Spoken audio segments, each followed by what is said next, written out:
Bonjour à toutes et à tous, c'est Riva Evstifeeva et le podcast Études russes en Russie. Le podcast est soutenu par l'UXIL, le campus Condorcet et l'Institut indépendant de philosophie. Aujourd'hui, nous recevons François-Xavier Nérard, que nous remercions d'avoir accepté notre invitation. Monsieur Nérard, c'est un spécialiste surtout en histoire soviétique et son domaine, c'est aussi le quotidien, certains aspects du quotidien et aussi de la mémoire historique. Et donc, vos recherches sont strictement liées à la Russie, quoique aux d'autres espaces post-soviétiques aussi. Et je m'imagine donc que la guerre à grande échelle en Ukraine ne pouvait pas ne pas impacter vos études. Mais commençons par le passé. Donc, comment est-ce que vous êtes arrivé aux études russes ? Alors, je suis arrivé aux études russes parce que quand j'ai eu 18 ans en 1989, à la chute du mur de Berlin, et j'ai commencé des études littéraires. J'étais en classe préparatoire littéraire entre 1989 et 1991. Et cette ouverture au monde intellectuel s'est accompagnée de la chute du modèle politique, qui était le modèle socialiste en Europe, d'abord avec la chute du mur de Berlin, puis la disparition de l'Union soviétique. Et j'ai eu envie de comprendre. J'ai envie de comprendre ce qui se passait, pourquoi ça s'était passé comme ça, pourquoi ce modèle qui politiquement pouvait sembler sympathique, intéressant, se terminait par un échec aussi cuisant. Donc le jeune homme que j'étais, d'une vingtaine d'années, il voyait à la fois cette actualité et voilà, cette histoire en train de s'écrire, et j'ai eu envie de comprendre.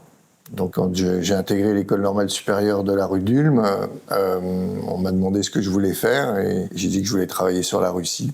Et on m'a dit, voilà, vous parlez russe? J'ai dit non. Et on m'a dit, il va falloir apprendre le russe. Donc je suis parti à Moscou à partir de 1992. Je suis jamais allé en Union soviétique à proprement parler, puisque la première fois que je suis allé en Russie, c'était en mars 1992, donc peu de temps après la disparition de l'Union soviétique. Comme je dis souvent, je suis tombé amoureux de mon sujet. J'avais choisi le sujet avant de connaître le pays, et j'ai trouvé que ce pays, cette culture, cette histoire m'intéressait, et j'ai continué. Et la complexité de la langue ne vous a pas surpris ? Oui, voilà, à partir du moment où je voulais faire de l'histoire russe, il fallait apprendre le russe, j'avais pas le choix. Enfin, je voulais faire de l'histoire soviétique, j'aurais pu apprendre une autre langue, mais moi, je suis rentré dans la Russie et dans l'histoire soviétique par Moscou, et c'était le russe, c'était cette langue, cette culture-là qui m'intéressait. Et donc oui, j'ai appris le russe en 1992-93. J'ai passé un an à Moscou, au RGGU, et j'étais lecteur de français. Je donnais des cours de français aux étudiants d'une structure qui s'appelait le Centre Marc Bloch à l'époque. Et parallèlement, j'ai pris des cours de russe. Je dis souvent que j'ai appris le russe au théâtre, parce que j'allais tous les jours ou presque au théâtre voir des pièces que je ne comprenais pas au début, ou très peu. Mais c'était des pièces de répertoire que je connaissais. Donc je connaissais l'histoire, et ça me permettait de me repérer. Et puis j'étudiais le texte avec mon professeur, et puis voilà, à la fin de l'année, je comprenais pas tout encore, mais je comprenais beaucoup mieux. C'est-à-dire que la première pièce que j'ai vue en septembre 92, c'était La Cerisay, et j'ai pas compris grand-chose, à part quelques mots. Et la dernière pièce que j'ai vue, c'était Oncle Vania en avril 93, et j'ai plus compris. Donc j'ai appris le russe de cette façon-là. Et quand vous avez voyagé dans ce pays qui en plus sortait d'une catastrophe historique, qu'est-ce qu'on disait de la Russie dans vos alentours ? Qu'est-ce que vos parents, vos amis, vos collègues ont pensé de cette idée d'y voyager ? Alors, je ne sais pas si elle sortait d'une catastrophe historique, elle était dans une catastrophe historique. Enfin, elle en sortait d'une peut-être, mais elle rentrait dans une autre. C'est les années 90, et surtout le début des années 90, c'est-à-dire 1992, 93, 94. C'était vraiment des années très difficiles au niveau de la situation économique, sociale et politique du pays. Et on en paye le prix aujourd'hui, d'ailleurs, je pense. Et donc, c'était très difficile. Qu'est-ce qu'on en pensait ? Il y avait toujours ce regard sur la Russie un peu fasciné, qui a été le regard pendant longtemps que portaient les Français de manière générale. Bon, c'est un peu une généralité facile il ne faut pas trop faire de généralité, mais il y a quand même ce regard toujours un peu fasciné et un peu décalé. Hein. Moi, j'ai souvent tendance à dire que, à partir de Mikhail Gorbatchev, la France porte un regard en retard sur la Russie toujours. Hein. C'est-à-dire, quand les réformes de Gorbatchev ne produisent pas les effets qu'elles doivent produire et au contraire entraînent le pays dans les grandes difficultés politiques et sociales, enfin économiques et sociales, plutôt que politiques, économiques et sociales, la France a une grille de lecture très politique et très c'est merveilleux ce qui se passe et il ne comprend pas réellement et les tensions qu'il y a autour du phénomène Gorbatchev. Et c'est un peu la même chose au début des années 90, c'est-à-dire la grille de lecture, c'est la libération du communisme, c'est enfin la liberté, c'est formidable.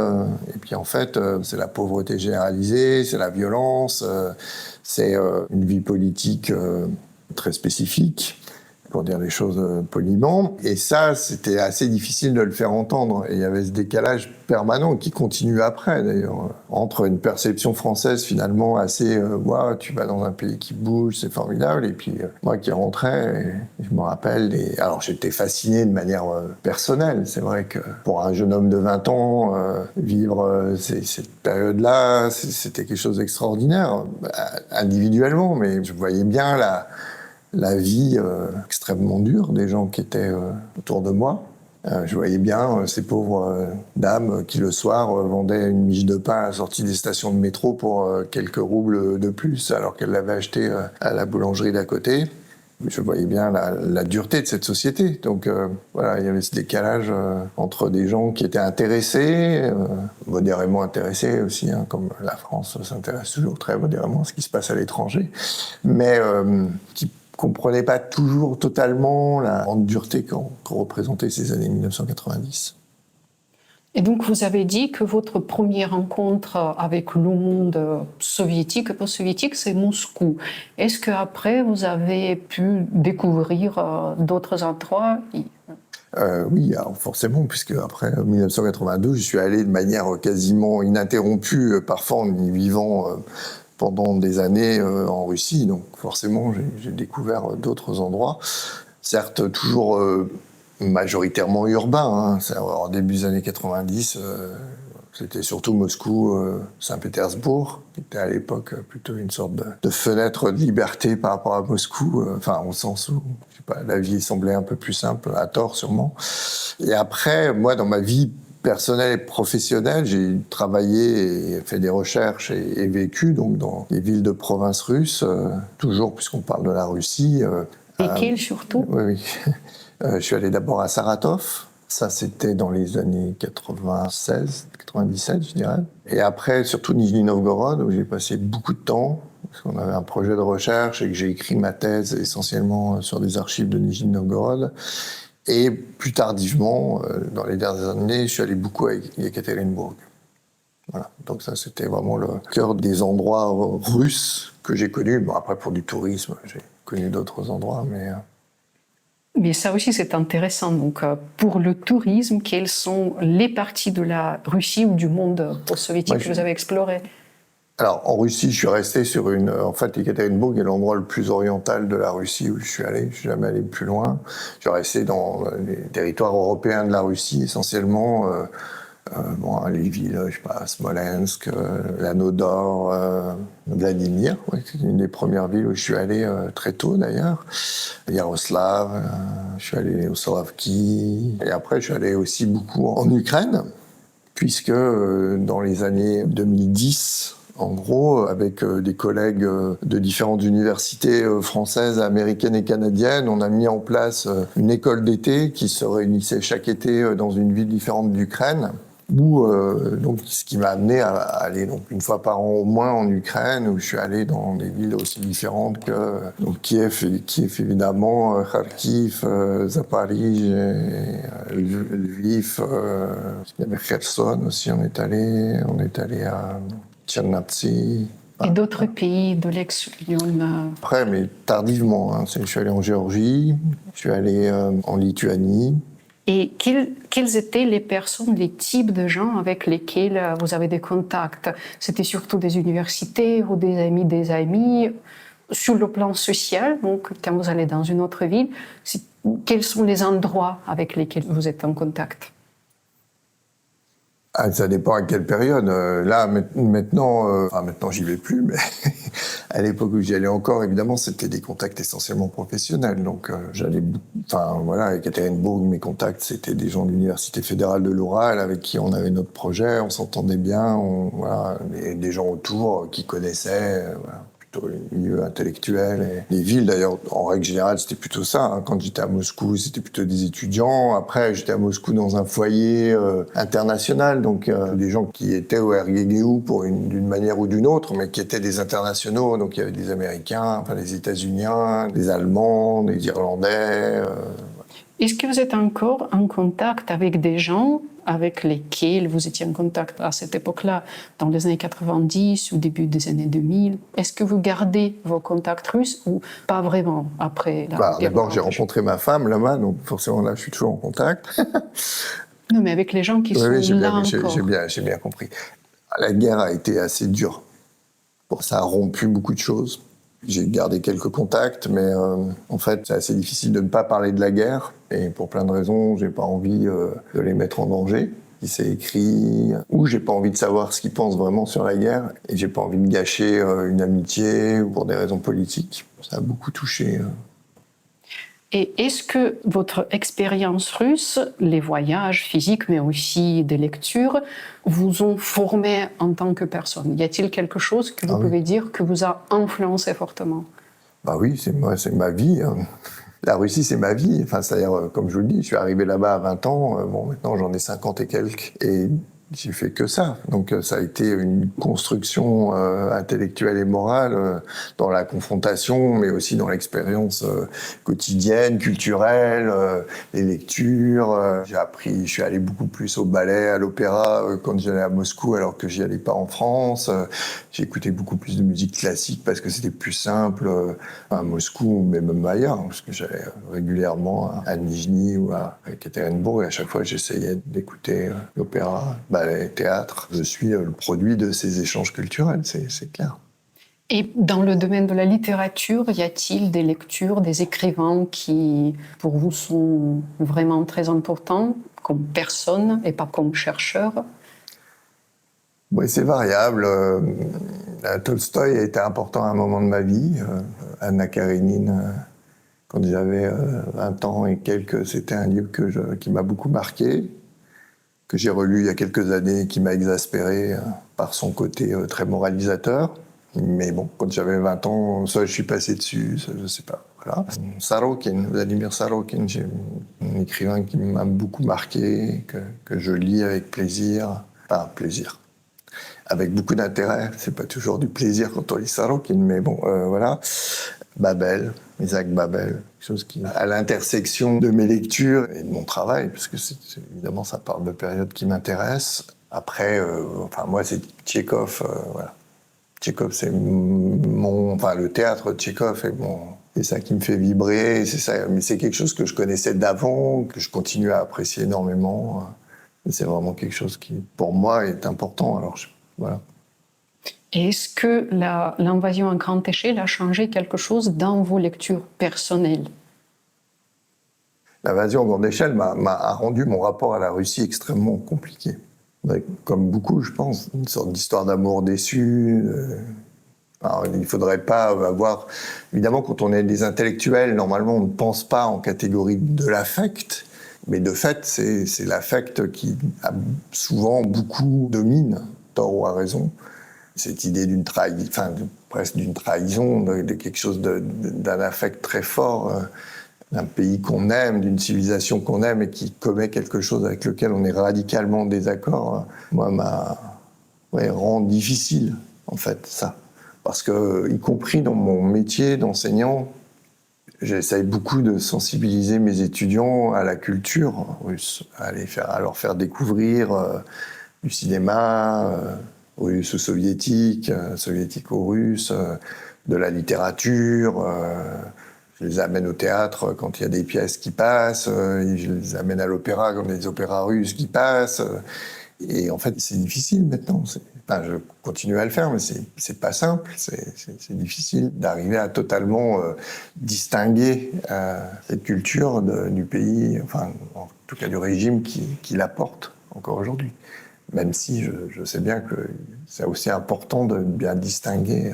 Enfin, en théorie, au moins, il faudrait distinguer Pouchkine de Vladimir Poutine, mais le rapport entre la culture et l'usage que la Russie contemporaine en fait est tellement complexe que c'est pas simple.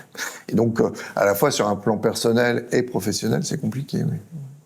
Mais est-ce que ça veut dire que sur le plan personnel, vous avez plutôt arrêté les lectures appartenant à la culture russe, ou il y a le plan de lecture qui est changé, genre que vous préférez d'autres auteurs, d'autres thématiques, ou vraiment vous renoncez totalement? Non, j'ai eu une période où j'avais du mal à lire.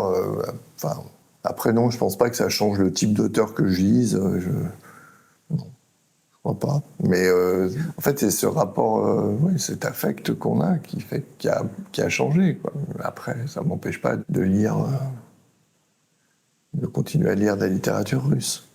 Et pour que ma question vous semble un peu moins bête, il y a des personnes qui ont commencé par exemple à lire de la littérature de l'émigration, énormément, et il y a des personnes qui par exemple ont commencé à relire Tolstoï, mais en cherchant un peu, disons, les origines de ce qui se passe, etc. Genre, j'ai vu plusieurs typologies de personnes. J'entends bien, non, mais votre question n'est pas du tout bête, mais non, je dirais pas que moi, ça m'est amené. J'ai pas essayé de rechercher dans la littérature les clés de la compréhension de ce qui se passe aujourd'hui, pour bonne et simple raison que j'ai du mal à comprendre ce qui se passe aujourd'hui.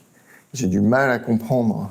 Je peux arriver à produire des explications, mais fondamentalement, au plus profond de moi, j'ai beaucoup de mal à comprendre. Et le consentement de la société russe à ce qui se passe, j'ai du mal à comprendre. Certains discours, j'ai du mal à les entendre. Je ne sais pas si ce mal est un mal purement... cette difficulté à comprendre est purement intellectuelle, ou elle est aussi liée à un affect, c'est-à-dire un refus d'essayer de comprendre. Je ne sais pas. Mais voilà, ça existe, c'est clair. Donc non, je n'ai pas cherché dans la littérature... Et dans l'historiographie non plus. Mais non, parce que c'est trop simple de dire, voilà, c'était écrit, c'était comme ça, on vous l'avait bien dit. Moi, mon rapport intellectuel à la Russie a toujours été, mais peut-être je me suis trompé, hein, je veux dire, c'est difficile à dire. Hein. Il y a des gens qui savent tout, qui ont tout compris, qui vous expliquent comment c'était. Ok, très bien. Et qui vous disent « Ah oui, mais on savait depuis le début que ça allait être comme ça. » Ben non, moi je ne savais pas. Voilà, je ne savais pas. Moi j'ai toujours essayé de dire que la réalité russe était plus complexe que les images qu'on voulait en renvoyer, que, y compris l'histoire russe est plus complexe, qu'il ne faut pas la peindre uniquement en noir et blanc, c'est tout mal ou tout bien ou tout ci ou tout ça, qu'en fait il y a des zones de gris permanentes. Et ça a toujours été à la fois mes écrits et ma pensée, ma manière d'enseigner la Russie, d'en parler, et la Russie et l'Union soviétique. Je ne peux pas dire, oui, c'est évident, c'était écrit, je sais pas, l'instrumentalisation de l'histoire de la Seconde Guerre mondiale amenait nécessairement à ce qui s'est passé aujourd'hui. Non, moi je reste persuadé que non, c'était pas écrit d'avance. C'est pas parce que vous avez le régiment immortel dans les rues de Russie que nécessairement ça devait se transformer en un soutien à la guerre en Ukraine. Il y a quelque chose qui se passe entre un phénomène qui au départ est un phénomène de commémoration collective, certes progressivement contrôlé par l'État, mais qui reste un phénomène de commémoration qui me semble intéressant, et puis quelque chose qui n'a rien à voir, enfin qui n'a pas rien à voir, mais qui est quand même relativement éloigné. Il y a un gap à un moment qu'il faut franchir, et c'est comment la société franchit ça, comment ce discours de paix... ou de souvenirs des violences de la Seconde Guerre mondiale se transforme aujourd'hui en discours de soutien à la production d'une violence extrême. Pour moi, c'est pas écrit, je sais que certains sont pas d'accord avec ça, mais pour moi, c'est pas écrit d'avance. Donc, je suis pas sûr que l'histoire permette, enfin, peut-être, on va travailler dessus, et puis voilà. Je suis pas sûr que l'histoire permette totalement de comprendre ça, parce que l'histoire, c'est aussi quelque chose qui est fait de champs ouverts, de choix qui sont faits à certains moments. C'est-à-dire l'histoire, elle n'est pas nécessaire, au sens où elle ne s'écrit pas nécessairement. Ou alors on est un marxiste, mais enfin, une sorte de marxiste affaibli, pas intelligent, mais la conception nécessaire de l'histoire, non, quoi. Enfin, donc voilà, ce qui compte, c'est de voir comment les sociétés évoluent, comment les gens, à certains moments, ils font des choix qui, in fine, aboutissent à quelque chose. Mais le champ des possibles, à chaque fois, il est vaste. À mon sens, même quand Vladimir Poutine arrive aux responsabilités en 2000, il n'est pas écrit en 2000 ce qui se passe en 2022. Et donc, vous avez dit que pour vous, personnellement, ce qui s'est passé le 24 février 2022, c'était un peu inattendu, c'était un peu un choc. Et est-ce que vous vous souvenez les premiers moments, quand et comment est-ce que vous avez appris ce qui s'était passé? Oui, je me rappelle très bien. C'était le matin du début de la guerre. Je me suis réveillé, j'ai vu des notifications Facebook de mes amis russes et ukrainiens, et j'ai compris que ça avait commencé, quoi. Mais d'un seul coup, il y avait quelque chose qui se passait, évidemment. Et c'était le matin, je venais de me réveiller, quoi. Le premier truc qu'on fait, on prend le téléphone pour regarder. Alors que je crois que la veille, j'étais à la radio, à une émission Radio France Internationale avec Alain Blum, et la journaliste nous avait demandé qu'est-ce qui va se passer. Et j'avais dit, j'en sais rien, je ne suis pas devin, je ne sais pas, quoi. Donc oui, c'est pareil, certains vont vous dire qu'ils avaient prévu depuis le début. Moi, je ne pensais pas que ça allait se passer comme ça. Non, je ne pensais pas.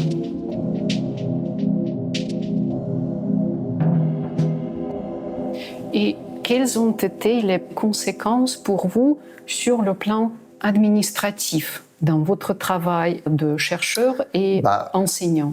Oui, enfin les conséquences administratives sont, alors d'abord personnelles, c'est qu'en tant que fonctionnaire de l'État français, il nous est interdit de nous rendre en Ukraine et en Russie. Si on demande un ordre de mission pour partir là-bas, il nous est refusé. Donc on n'a plus accès à notre terrain historique. Par ailleurs, en tant qu'universitaire, je suis aussi responsable des échanges universitaires entre ma faculté d'histoire et l'université du reste du monde. Et donc, on a suspendu toutes les coopérations universitaires avec les universités russes, quasiment immédiatement. Et vous aviez des collaborations, surtout avec lesquelles parmi les universités russes? On avait des collaborations avec la MGU, on avait des collaborations avec le MGIMO, avec la Bruchka, avec l'Université fédérale de l'Oural. Et donc maintenant que vos étudiants ne peuvent plus y aller, qu'est-ce que vous proposez? On propose de contourner la difficulté par les marges, c'est-à-dire par les pays encore accessibles. Et notamment là, on a essayé de développer des échanges avec l'Université de Vilnius, en Lituanie. J'aimerais bien développer des échanges avec le Kazakhstan. On a des contacts avec la Moldavie, notamment les archives nationales moldaves qui sont très ouvertes et très demandeuses d'échanges. En essayant de rechercher via la numérisation, il y a quand même pas mal de ressources accessibles en ligne qui ont été numérisées à la fois aussi par les archives russes, même si c'est parfois difficile d'accès aujourd'hui pour des raisons de blocage diverses et variées, mais normalement on arrive encore à y avoir accès. Oui, les universités américaines disposent aussi de fonds achetés aux archives russes au début des années 90, qui vont probablement nous servir de moyen de travail, mais c'est extrêmement difficile, parce que ça dépend aussi le type d'histoire que vous cherchez à faire. C'est-à-dire que si vous cherchez à faire une histoire politique de l'Union soviétique à travers l'institution centrale et supérieure du pouvoir, à mon avis, ça reste faisable dans la mesure où vous avez des archives du comité central, des fonds Staline qui sont disponibles, Institut Hoover ou à droite à gauche, quoi. Si vous voulez faire de l'histoire sociale, qui était mon cas, c'est-à-dire travailler sur la vie des gens au niveau le plus bas possible de la société, c'est difficile. Voilà, il faut réfléchir à comment. Je pense que personne n'a encore vraiment trouvé la solution. Alors oui, en passant par ces archives d'anciennes républiques soviétiques, les archives lituaniennes, elles sont très riches, notamment dans tout ce qui relève des archives des services de sécurité, mais pas seulement. Mais ça pose des questions de langue. Une partie des archives sont en russe, mais pas tout. Comme je vous l'ai dit tout à l'heure, moi et nos étudiants, quand ils connaissent le russe, c'est déjà très très très très très bien. Le lituanien, c'est pas toujours le cas. Ou le géorgien, là j'ai un étudiant, c'est pas un de mes étudiants, mais il y a un étudiant que je connais qui travaille sur la jeunesse en Géorgie dans les années 60. Il faut qu'il apprenne le géorgien quand même, quoi. Donc c'est pas simple non plus totalement. Et se pose après une question scientifique, c'est comment on écrit une histoire avec ces sources-là. C'est-à-dire, qu'est-ce que c'est que l'histoire locale ? Comment on continue à écrire ? Est-ce qu'on continue à écrire une histoire soviétique à partir de sources qui ne sont pas les sources centrales ? Moi, c'est le pari que j'ai fait scientifiquement toujours, au sens où mes 2 travaux les plus importants, le premier ma thèse qui portait sur les plaintes et les dénonciations, a été construit en grande partie sur un mélange de fonds d'archives centraux et de fonds d'archives à Nijni Novgorod. Donc j'avais déjà travaillé cet aspect local. Et à cette époque-là, peut-être que mon travail, l'aspect local était une sorte d'illustration d'un système central et voir comment ça se déclinait au niveau local. Mon deuxième travail que j'ai soutenu l'année dernière, qui porte sur la restauration collective et les cantines en Union soviétique, là va plus loin dans ce décentrement du regard, puisque je me suis quasiment interdit les sources centrales. Je suis allé très peu dans les archives à Moscou, et j'ai travaillé uniquement sur des archives régionales et en dessous, c'est-à-dire archives régionales, archives de district, archives d'usine, avec l'idée de comprendre moi j'appelle le stalinisme vécu, c'est-à-dire pas le projet stalinien, pas que le projet stalinien. Le projet stalinien adore parler de lui-même, les staliniens produisent des centaines de pages pour vous raconter tout ce qu'ils veulent faire, des cantines merveilleuses avec des architectes incroyables, et en fait c'est une sorte de paravent d'une réalité beaucoup plus sordide, ou plus simple, plus complexe peut-être. C'est de comprendre qu'est-ce que c'était que le stalinisme vécu, pour reprendre cette formule que j'ai mis au cœur de mes recherches. C'est-à-dire stalinisme vécu, mais par tout le monde, y compris par les autorités locales. Le comité du parti, l'obkom de la région, Krakom de la région de Nijni, ou l'obkom de la région de Sverdlovsk. Un beau jour, ils apprennent qu'il faut construire des cantines par dizaines. Comment on gère ça ? Comment on gère cette injonction d'en haut ? Et ce qui m'intéresse, c'est cette réponse-là, à la fois donc des autorités locales qui répercutent au niveau des districts, puis au niveau des usines, mais également de tout le monde, des gens qui se mettent à travailler là-dedans, des gens qui mangent dans ces cantines, et comment ce système fonctionne en fait au quotidien. Et pour ça, les sources centrales finalement sont assez peu utiles, parce que les sources centrales vous donnent des instructions, elles multiplient les inspections pour dire que ça ne fonctionne pas, elles se répètent beaucoup, ou alors elles produisent un discours très sur des nombres de cantines ouvertes, des millions de plats qui sont servis tous les jours, qui en fait, auxquels au bout d'un moment on ne voit pas à quoi ça correspond. C'est-à-dire, donc c'est comme quand vous travaillez sur le logement, les gens qui vous disent oui, mais il y a plein de dômes communs, de maisons communes. Très bien, mais si on calcule à l'échelle du pays, il y en a, une centaine. Peut-être dômes communs, peut-être un peu plus, mais pour les cantines, c'est les fabriques courtes, les fabriques cuisines, il y en a des reproductions partout, il y a des photos partout, avec des instruments, machin. Alors, il y en a au total une centaine qui sont ouvertes en Union soviétique, pour un pays de... Donc c'est pour ça qu'il m'a semblé extrêmement important, c'était mon pari intellectuel aussi, de travailler sur des archives locales. Et ça, aujourd'hui, c'est pas possible. Donc, je travaille sur Nijni, j'ai travaillé sur Sverdlovsk, je travaille un peu sur des archives ukrainiennes, parce que j'ai fait quelques missions en Ukraine, pour regarder un peu comment ça se passait au moment de la Grande Famine. Alors, ça doit être possible de continuer à faire ça, sur des archives lituaniennes ou des archives géorgiennes. Mais encore une fois, je pense qu'évidemment, je ne les ai pas plus fréquentés que ça pour l'instant, mais plus on descend dans la hiérarchie administrative, plus on va avoir un usage de la langue vernaculaire. Donc là, pour le coup, ça pose aux chercheurs la question de la langue. Et donc, l'autre question, c'est quel type d'histoire on fait ? C'est-à-dire que moi, j'utilise des sources locales, mais je ne veux pas faire de l'histoire locale. En fait, ça ne m'intéresse pas. Je fais aussi de l'histoire locale. De fait, je raconte les cantines de machin, d'Oral Mach, les cantines. Bon. Mais c'est pas ça qui m'intéresse. J'ai pas envie de faire de l'histoire locale, j'ai envie de faire de l'histoire soviétique. J'ai envie de comprendre un phénomène global à partir d'archives locales. Et aujourd'hui, c'est une question qui se pose. Est-ce qu'on va faire de l'histoire géorgienne, lituanienne, ukrainienne ? Est-ce qu'on va ukrainiser, lituaniser, lettoniser, géorgiser ou kazakhstaniser l'histoire ? C'est-à-dire en faisant l'histoire de ces pays-là et en gommant la dimension soviétique, ou est-ce qu'on continue à penser une dimension soviétique, mais on se heurte à la difficulté qui est de ne pas rendre justice aussi à la réalité locale. Donc comment on arrive à articuler les deux, c'est pas simple. Et à mon sens, c'est complexe. Voilà. Mais donc vous personnellement, vous aimeriez travailler sur les deux côtés à la fois.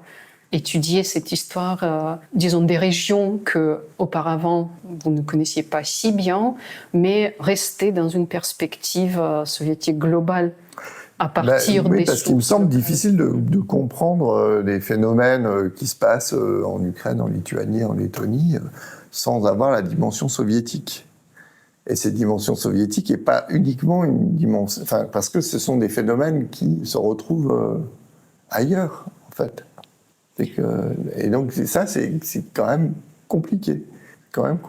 Parce qu'il y a eu une sorte de nationalisation de l'histoire soviétique par tous les acteurs. C'est-à-dire chacun des ex-républiques soviétiques a tendance à écrire à l'abri de ça, de ces critiques-là. Parce que moi, j'écris une histoire qui est quand même très russe. Elle est soviétique, mais elle est russe aussi.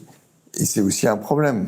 Parce qu'on peut me dire, voilà, ok, vous décrivez un phénomène soviétique, mais vos exemples, ils sont russes au départ. Et que probablement, sûrement les cantines en Ouzbékistan ou en Arménie, c'est pas le même phénomène. Exactement. Dans les années 30, probablement pas. Non. Mais comment on arrive à gérer cette diversité ? Comment on arrive à penser cet échelon soviétique ?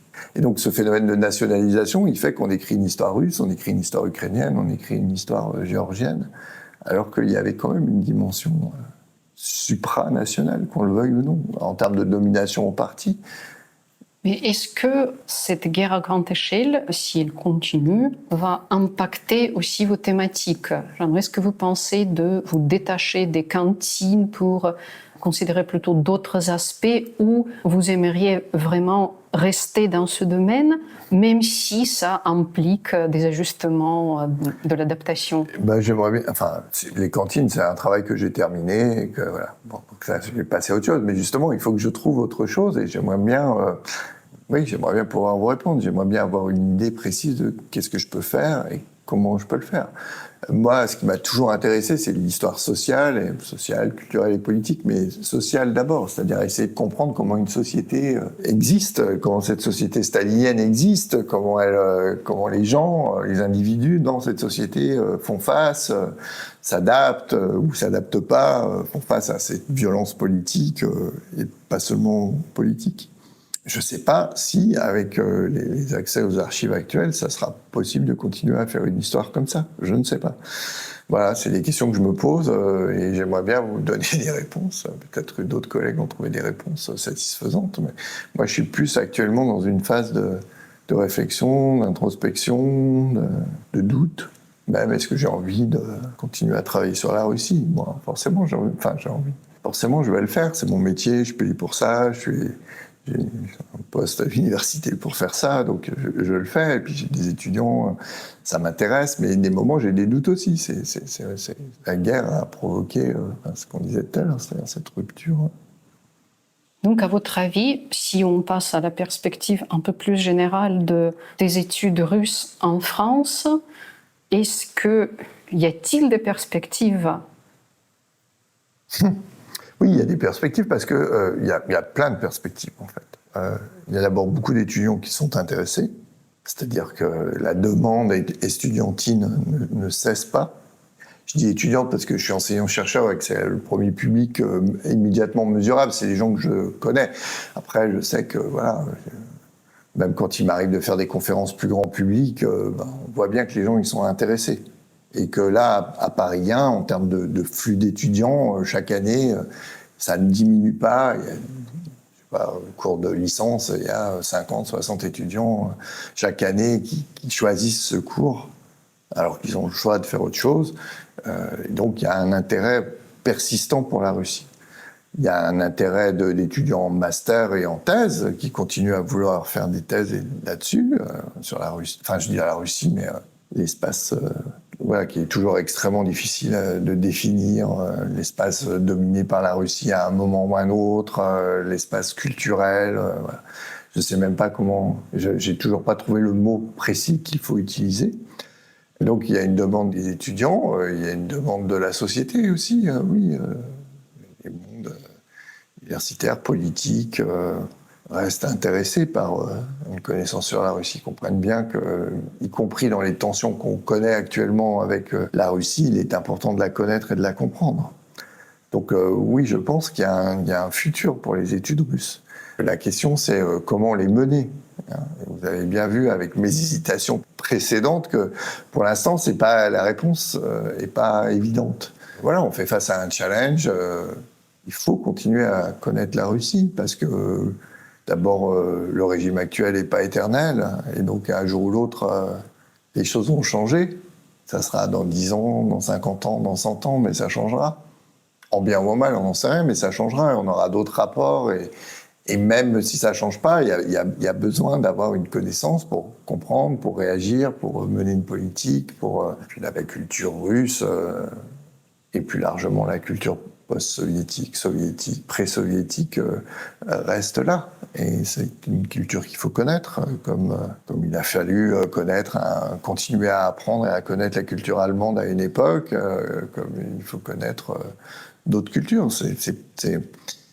C'est plus difficile, je pense, pour des gens de ma génération ou de la génération précédente, parce que on a connu un pays qui changeait, qui s'ouvrait, qui est porteur d'espoir.